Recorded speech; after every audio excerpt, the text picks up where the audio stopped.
그래요. 내가 그랬어. 칠성이 놈한테 돈 주고 헛소문 내라고 시켰어. 건달놈들 매수해서 형수가 밤마다 딴 놈 만난다고 떠들고 다니게 했어. 왜요? 그래야 형수를 내쫓고 그래야 형님 재산이 다 내 것이 되니까. 지금 보신 하이라이트. 이것은 시작에 불과합니다. 효설야담 시작하겠습니다. 광안은 숨막히는 침묵과 서슬 퍼런 공포로 꽉 차 있었다.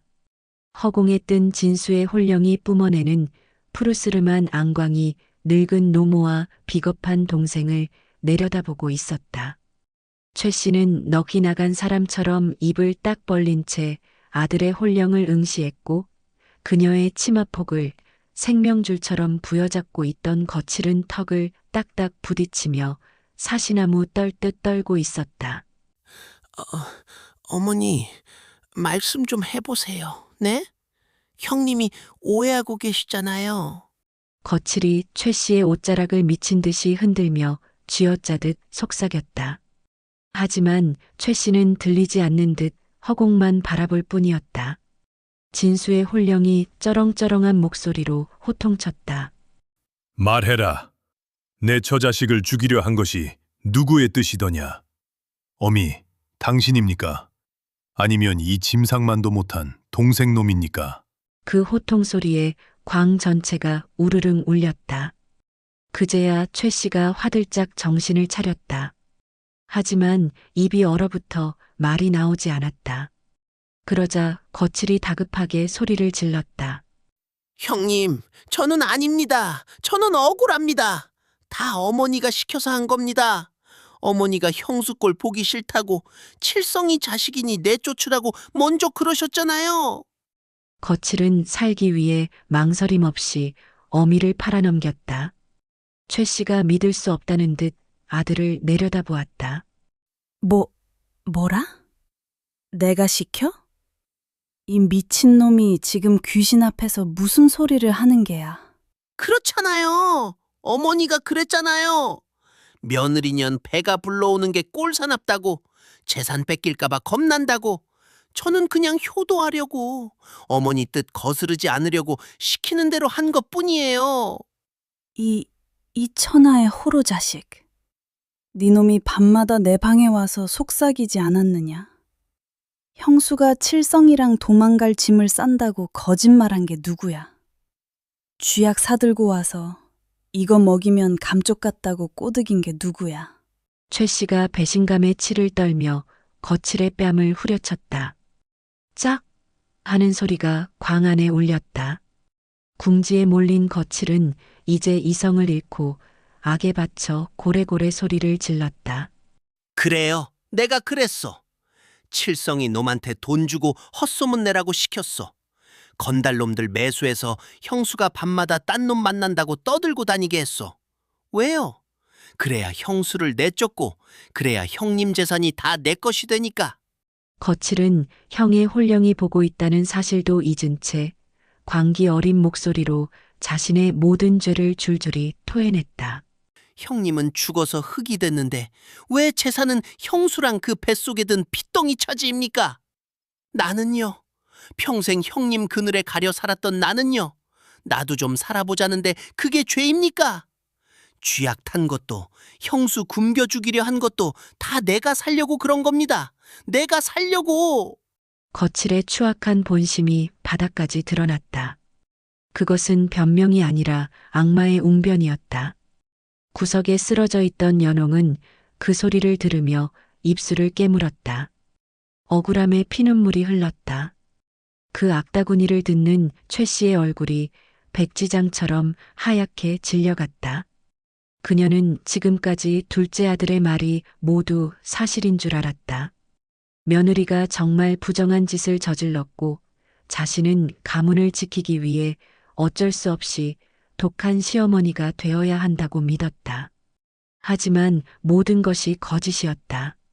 아들의 더러운 탐욕이 만들어낸 끔찍한 연극에 자신이 꼭두각시처럼 노란한 것이었다. 그게 다 니놈의 거짓말이었단 말이냐? 칠성이 1도, 뱃속 아이가 가짜라는 것도 다 니놈이 지어낸 말이냐? 최 씨의 목소리가 바들바들 떨렸다. 거칠은 씩씩거리며 대꾸했다. 이제 와서 그게 뭐가 중요합니까? 어쨌든 형님은 죽었고 형수도 곧 죽을 건데. 이 미친놈. 내가 뱀을 키웠구나. 내 배 아파 낳은 자식이 아니라 독사를 키웠어. 내 손으로 내 며느리를 잡았어. 최 씨는 땅을 치며 통곡했다. 가슴을 쥐어뜯으며 오열했다. 아이고, 내가 무슨 짓을 한 거야. 죄 없는 며느리를, 내 손주의 어미를 내 손으로 죽이려 했어. 은장도를 들이대고 이 언동설안을 발가벗겨 내쫓고 독약까지 먹이려 했어. 진수야, 내가 죽일련이다. 최 씨는 진수의 혼령을 향해 머리를 찌우며 사죄했다. 쿵, 쿵, 쿵. 이마에서 붉은 피가 흘러내려 눈을 가렸다. 진수의 혼령은 슬프고도 원망스러운 눈으로 피 흘리는 어미를 내려다보았다. 어머니, 너무 늦었습니다. 이미 엎질러진 물입니다. 어머니의 그 의심이, 그 탐욕이 제 아내를 저리 만들었습니다. 저 불쌍한 여인을 보십시오. 진수의 시선이 구석으로 향했다. 연홍은 이미 숨이 턱까지 차올라 있었다. 그때였다. 악! 악! 연홍이 자지러지는 비명을 지르며 배를 감싸쥐었다. 몸이 활처럼 휘어졌다. 극심한 공포와 충격, 그리고 추위 속에서 버티던 몸이 한계에 다다른 것이다. 뱃속의 아이가 살기 위해 발버둥 치며 내려오고 있었다. 서방님, 배가 끊어질 것 같아요. 아가가 나오려나 봐요. 살려주세요. 연홍의 다리 사이로 왈칵 뜨거운 물이 쏟아졌다. 양수였다. 피와 섞인 양수가 차가운 흙바닥을 적시며 김을 피워 올렸다. 진수의 혼령이 멈칫했다. 아내의 비명소리에 서슬 퍼런 살기가 거치고 지아비의 당혹감과 안타까움이 서렸다. 연홍아, 안 된다. 지금 나오면 안 된다. 여기는 춥다. 아가야, 조금만 참거라. 아직 때가 아니다. 진수의 혼령이 아내에게 다가가려 손을 뻗었으나 산 사람의 몸에 닿을 수는 없었다. 그의 손이 연홍의 푸른 배를 투명하게 통과해버렸다. 죽은 자의 무력함에 진수는 피눈물을 흘렸다. 어머님, 살려주세요. 애가 나와요. 머리가 까질 것 같아요. 제발, 애 좀 받아주세요. 연홍이 피 묻은 손을 뻗어 최 씨를 불렀다. 하지만 최 씨는 공포와 죄책감에 짓눌려 멍하니 앉아있을 뿐이었다. 여러분, 지금 어디서 이 이야기를 보고 계신가요? 따뜻한 이불 속인가요? 아니면 퇴근길 버스 안인가요? 편안한 곳이든 분주한 곳이든 잠시 댓글로 여러분의 안부를 남겨주세요. 그리고 아직 구독 안 하신 분들 계신가요? 구독과 좋아요를 꾹 눌러주시면 더 재미있는 이야기로 찾아뵙겠습니다. 뭘 하고 계십니까? 며느리가 애를 낳습니다. 제 핏줄이 어머니의 손주가 세상 밖으로 나오려 합니다. 어머니 손으로 받으십시오. 당장. 진수의 불호령이 광안을 뒤흔들었다. 광안의 촛불이 미친 듯이 일렁였다. 만약 제 새끼가 잘못되면 저는 영영 이 집을 떠나지 않고 어머니와 거칠놈의 목을 조를 겁니다. 구천을 떠돌며 영원히 저주할 겁니다. 받으십시오. 그제야 최 씨는 정신이 번쩍 들었다. 귀신의 저주보다 당장 눈앞에서 죽어가는 핏줄을 살려야 한다는 본능이 깨어났다. 아, 알았다. 내가 받나. 내가 받을게. 연홍아, 정신 차려라. 정신 놓으면 안 돼. 최 씨는 엉금엉금 기어서 연홍에게 다가갔다. 떨리는 손으로 며느리의 젖은 치마를 걷어 올렸다. 거칠은 구석에 처박혀 덜덜 떨며 그 광경을 지켜보고 있었다. 광안은 그야말로 생과 사가 교차하는 아수라장이었다. 밖에서는 매서운 눈보라가 몰아치고 안에서는 산모의 비명과 시어머니의 다급한 외침, 그리고 죽은 남편의 홀령이 뿜어내는 서늘한 기운이 뒤엉켰다. 힘줘라. 아가, 힘줘. 아래에 힘을 줘. 그래야 나온다. 최 씨가 연홍의 손을 꽉 잡았다. 연홍의 손은 얼음장처럼 차가웠지만 식은땀은 비 오듯 쏟아지고 있었다. 못하겠어요. 힘이 없어요. 서방님. 연홍의 눈이 뒤집힐 듯 희번덕거렸다. 며칠을 굶고 추위에 떨었던 몸이다. 아이를 밀어낼 기력이 남아있을 리 없었다. 호흡이 가빠지고 의식이 흐려졌다. 그때 진수의 홀령이 연홍의 머리맡으로 다가왔다. 그는 무릎을 꿇고 닿을 수 없는 손으로 아내의 땀에 젖은 머리를 쓰다듬는 신용을 했다. 연홍아, 나 여기 있다. 내 곁에 있다. 내가 너를 지키고 있다. 조금만 더 힘을 내라. 우리 아가 얼굴 봐야지. 나 닮았는지 내가 봐줘야지. 젖 한 번은 물려야지. 남편의 목소리가 연홍의 귓가에 닿았다. 차가운 공기 속에서 기이하게도 남편이 있는 쪽에서만 따스한 온기가 느껴졌다. 그것은 죽음을 넘어선 사랑의 온기였다. 연홍은 그 온기의 의지에 마지막 남은 생명의 불씨를 태웠다. 연홍이 짐승처럼 울부짖으며 아랫배에 힘을 주었다. 핏줄이 터져 눈가가 붉게 물들었다. 보인다. 머리가 보인다. 조금만 더. 한 번만 더. 옳지. 다 나왔다. 최 씨가 소리쳤다. 으악! 미끄덩 하는 느낌과 함께 묵직하고 뜨거운 생명이 세상 밖으로 미끄러져 나왔다. 피와 양수를 뒤집어 쓴 핏덩이였다. 잠시의 정적, 숨막히는 침묵, 그리고 우렁찬 아기 울음소리가 차가운 광안을 가득 채웠다. 죽음의 공포를 몰아내고 어둠을 찢어발기는 생명의 소리였다. 그 소리에 광안의 무거운 공기가 순식간에 바뀌었다. 진수의 홀령도 최 씨도 심지어 거칠까지도 숨을 죽였다. 최 씨는 덜덜 떨리는 손으로 핏덩이 아기를 받아들었다. 탯줄을 끊을 가위조차 없어 자신의 이로 탯줄을 끊어냈다. 비릿한 피 맛이 입안에 퍼졌지만 지금은 그것이 느껴지지 않았다. 최 씨는 급하게 자신이 입고 있던 무명 저고리를 벗어 아기를 감쌌다. 아, 아들이다. 고추다. 튼실한 사내아이야. 최 씨가 중얼거렸다. 그리고 떨리는 손으로 아기의 몸을 닦아내며 살폈다. 엉덩이를 닦고 등을 닦아주던 최 씨의 눈이 크게 뜨였다. 이것은... 아기의 오른쪽 어깨 뒤편 견갑골 아래에 붉은 점이 선명하게 박혀 있었다. 엄지손가락만 한 크기, 마치 타오르는 불꽃 모양의 붉은 점. 최 씨는 숨을 헐떡이며 허공에 있는 진수를 바라보았다. 진수야. 저 점, 네 어깨에 있던 그 점이다. 네가 태어날 때 내가 복점이라며 얼마나 좋아했는데.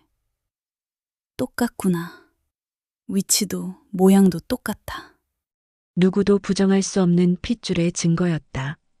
칠성이의 자식이라면 있을 수 없는 오직 진수의 핏줄에게만 나타나는 징표였다.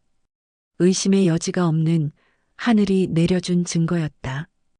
어머니, 보셨습니까? 제 자식입니다. 제 핏줄입니다. 이제 믿으시겠습니까? 이 아이를 죽이려던 것이 바로 제 핏줄을 끊으려던 것임을 이제 아시겠습니까? 진수의 홀령이 울부짖었다. 그 소리는 분노보다는 깊은 슬픔에 가까웠다. 최 씨는 아기를 품에 안고 바닥에 털썩 주저앉았다. 자신의 의심이, 탐욕이 얼마나 부질없고 끔찍한 짓이었는지 뼈저리게 느껴졌다. 내가 미쳤어. 내가 귀신에 홀렸어. 내 손주를, 내 아들 핏줄을 몰라보고. 아이고, 진수야.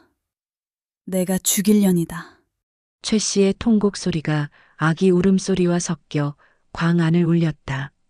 연홍은 가쁜 숨을 몰아쉬며 시어머니 품에 안긴 아기를 바라보았다. 서방님, 보셨어요?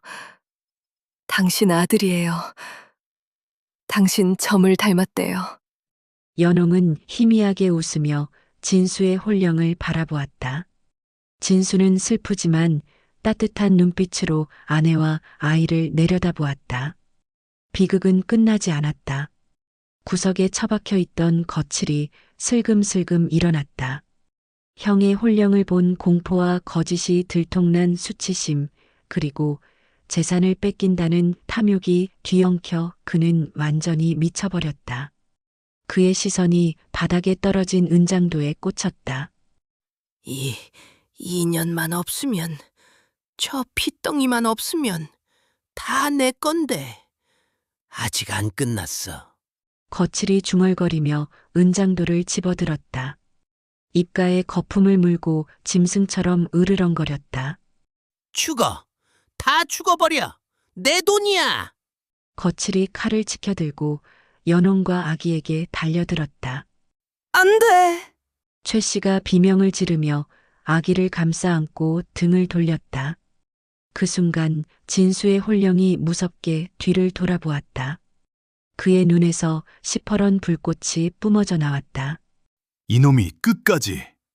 진수의 홀령이 거칠을 덮쳤다. 이번에는 목을 조르는 것이 아니었다. 거칠의 몸 안으로 쑥 들어가 버렸다. 빙이었다. 달려들던 거칠이 보이지 않는 벽에 부딪힌 듯 멈춰섰다. 그러더니 몸을 기괴하게 비틀며 괴성을 질렀다. 목이 꺾이고 팔다리가 제멋대로 움직였다. 칼을 든 오른손이 덜덜 떨리더니 연홍이 아닌 자신의 목을 향해 칼끝을 돌렸다. 형님, 으아, 내 손이 왜 이래? 이거 놔! 거칠의 입에서 거칠의 비명과 진수의 저음이 섞여서 터져나왔다. 니놈은 살 가치가 없다. 지옥으로 가자. 나와 함께 가자. 진수의 목소리가 거칠의 입을 통해 흘러나왔다. 거칠은 자신의 의지와 상관없이 칼을 들어 자신의 허벅지를 푹 찔렀다. 아, 아파요. 형님 잘못했어. 나가. 제발 내 몸에서 나가라고. 피가 솟구쳤다. 고통에 몸부림치면서도 거칠의 다리는 제멋대로 움직였다. 다리는 광 밖을 향해 뚜벅뚜벅 걸어가고 있었다. 거칠은 가지 않으려고 문틀을 잡고 버텼지만 엄청난 힘이 그를 밖으로 끌어당겼다. 안 가. 가기 싫어. 거기는 낭떠러지잖아. 으아!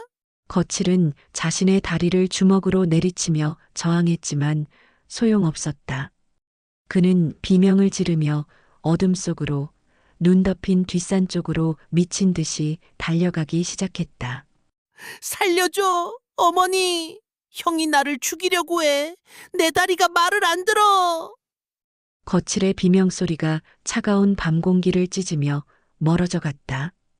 험한 산길을 맨발로 피를 흘리며 뛰어가는 그의 뒷모습은 도살장에 끌려가는 짐승과 같았다.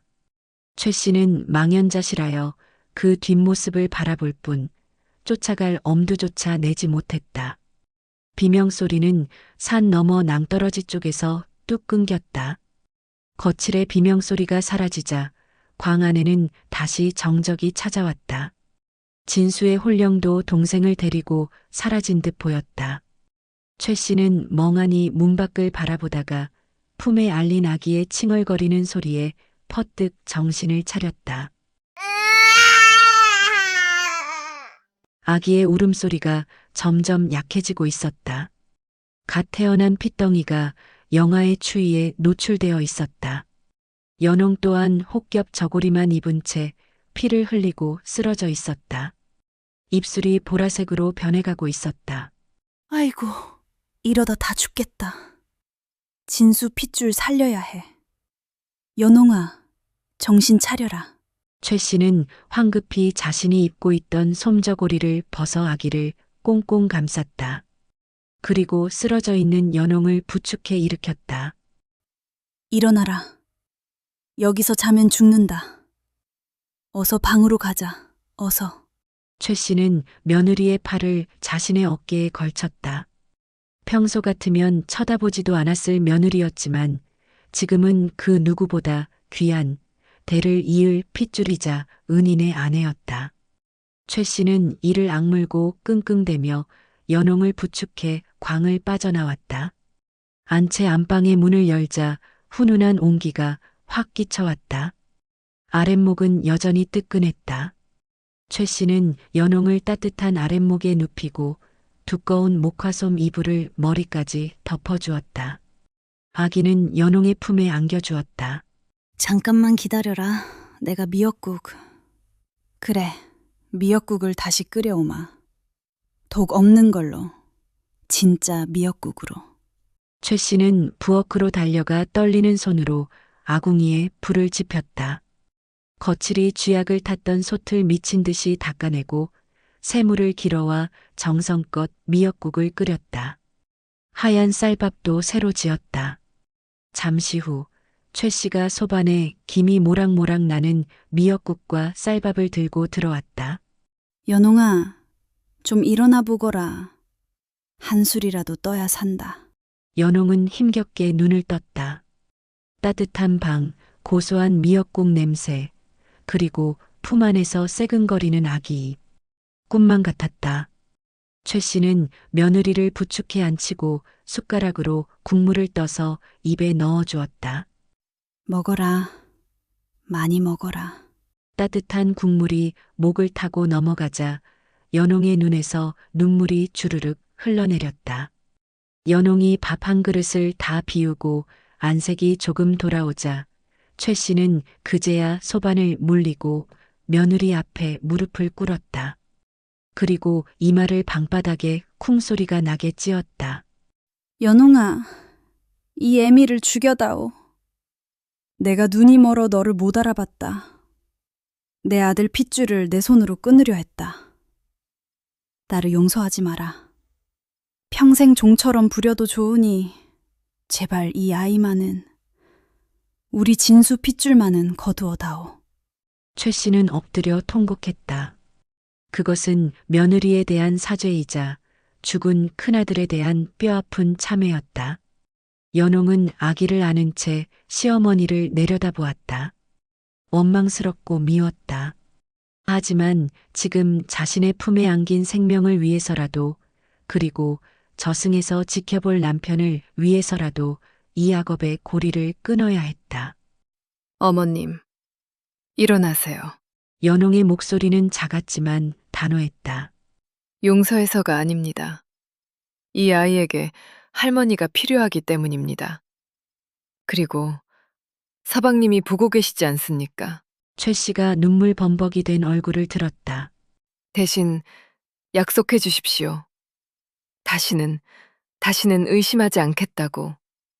이 아이가 서방님의 유일한 핏줄이며 이 집안의 주인임을 명심하시겠다고. 오냐, 오냐. 내 목숨을 걸고 맹세하마. 내 남은 생은 너와 이 아이를 위해 속죄하며 살마. 고맙다. 정말 고맙다. 방 안의 촛불이 조용히 타오르고 연홍은 품 안의 아이를 더욱 꽉 끌어안았다. 지옥 같았던 밤이 지나가고 있었다. 세월은 유수와 같이 흘러 어느덧 1년이 지났다. 다시 돌아온 설날 아침. 지난해의 그 차갑고 무서웠던 공기는 온데간데 없고 기와집 대청마루에는 따스한 햇살만이 가득 내리쬐고 있었다. 마당 한편에는 튼튼한 장독대가 새로 들어섰고 곳간에는 쌀가마니가 그득했다. 안방 문이 열리고 고운 비단 설빔을 차려입은 연홍이 갓돌을 지난 아들을 안고 대청마루로 나왔다. 그 모습이 마치 만개한 모란꽃처럼 화사하고 기품이 넘쳤다. 마님, 제사상 준비가 다 되었습니다. 하녀 월선이 공손하게 고개를 숙였다. 그래, 수고했다. 당국은? 사방님 입맛에 맞게 물을 큼직하게 썰어 넣었느냐? 예, 마님. 어머님께서 직접 새벽부터 일어나셔서 제일 좋은 무로 골라 끓이셨습니다. 그때 부엌에서 최 씨가 정갈한 차림으로 탕국 그릇을 들고 조심스레 걸어 나왔다. 예전의 표독스러운 기세는 찾아볼 수 없고 며느리와 손자를 위하는 인자하고 순한 할머니의 얼굴이었다. 아가, 국이 식기 전에 올려야지. 간을 본다고 봤는데 입에 맞을지 모르겠다. 최 씨가 며느리의 눈치를 살피며 국그릇을 건넸다. 연홍은 따뜻한 미소를 지으며 시어머니를 바라보았다. 어머님 솜씨야 사방님이 제일 좋아하시던 맛인걸요? 고생하셨습니다. 이리 와서 우리 복덩이 좀 봐주세요. 할머니가 끓인 국 냄새를 맡았는지 입맛을 다시네요. 연홍이 아이를 최 씨 쪽으로 기울여 주었다. 최 씨의 얼굴에 화색이 돌았다. 아이고, 내 강아지. 그래, 할미가 끓였다. 많이 먹고 쑥쑥 커야지. 어디 보자. 오늘 때때옷 입으니 더 의젓하구나. 최 씨는 감격스러운 듯 아이의 뺨을 조심스레 쓰다듬었다. 아이가 방실거리며 웃자 아이의 오른쪽 어깨 뒤편으로 붉은 점이 햇살을 받아 선명하게 빛났다. 볼 때마다 신기합니다. 어쩜 이리 사방님과 똑같은 자리에 점이 있는지요. 그러게 말이다. 진수가 우리를 지켜주려고 남긴 표식이지. 내 남은 생은 이 아이와 너를 위해 부처님께 빌며 살란다. 그게 내 속죄다. 최 씨가 눈시울을 붉히며 고개를 숙였다. 연홍은 그런 시어머니의 손을 따뜻하게 잡아주었다. 그런 말씀 마세요. 어머님이 건강하셔야 이 아이가 재롱도 피우지요. 자, 사방님 기다리시겠습니다. 같이 설 올려요? 연홍은 아이를 안고 제사상 앞에 섰다. 향 연기가 피어오르며 그윽한 향기가 대청마루를 감쌌다. 사방님, 오셨습니까? 식사는 하셨는지요? 우리 아가 많이 컸지요? 이제 제법 걷기도 잘하고 옹알이도 한답니다. 연홍이 남편의 위패를 바라보며 다정하게 말을 건넸다. 촛불이 일렁이며 마치 남편이 빙그레 웃으며 대답하는 듯했다. 아가야, 아버지께 인사드려야지. 연홍이 아이의 고사리 같은 손을 모아주자 아이가 꾸벅하고 절을 하는 신용을 했다. 그 모습을 보며 최 씨도 하인들도 모두 흐뭇한 미소를 지었다. 사방님, 걱정 마세요. 지난 겨울의 추위는 다 잊었습니다. 제가 이 아이, 당신 목까지 훌륭한 사내 대장부로 키울 겁니다. 그리고 이 집안, 제가 단단히 지키겠습니다. 이제 아무 걱정 말고 편히 쉬세요. 연홍의 목소리에는 흔들림 없는 당당함이 배어 있었다. 그녀는 더 이상 1년 전 광에서 떨던 나약한 여인이 아니었다.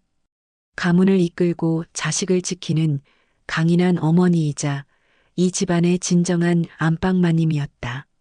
마당 담장 밑에는 언 땅을 뚫고 복수초가 노랗게 피어나고 있었다. 모진 풍파와 악업은 사라지고 오직 사랑과 생명만이 그 자리에 남아 따스한 봄을 맞이하고 있었다. 오늘 이야기는 여기까지입니다. 김훈 총화에 기록된 이 기이하고도 슬픈 이야기는 억울한 누명 속에서도 자식을 지켜낸 어머니의 위대한 승리와 잘못을 뉘우치고 화합하는 가족의 모습을 통해 진정한 용서의 의미를 되새기게 합니다. 차가운 광바닥에서 피어난 생명, 그리고 그 생명을 지키기 위해 저승에서 돌아온 아버지의 사랑. 비록 비극으로 시작되었으나 그 끝은 따뜻한 봄 햇살 같은 해피엔딩으로 마무리하며 효설야담 설날 특집 3부작을 마칩니다. 그동안 함께 울고 웃어주신 청취자 여러분, 새해 복 많이 받으십시오. 구독과 좋아요는 효설야담에게 큰 힘이 됩니다. 감사합니다.